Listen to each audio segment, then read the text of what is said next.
ক্যারিবীয় অঞ্চলের দেশ ডোমিনিকান রিপাবলিকের পানশালায় ছাদ ধসের ঘটনায় প্রাণহানি বেড়ে দাঁড়িয়েছে ১৮৪ জনে।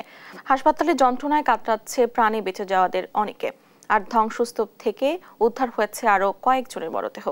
প্রত্যক্ষদর্শীরা জানান, ব্যান্ড আর গান পরিবেশন করার সময় ছাদের থাকা লাইটগুলো খুলে পড়তে থাকে। এ সময় মুহূর্তের মধ্যে পুরো ছাদটি ধসে পড়ে। ওই সময় সেখানে ছিলেন প্রায় ৪ শতাধিক মানুষ।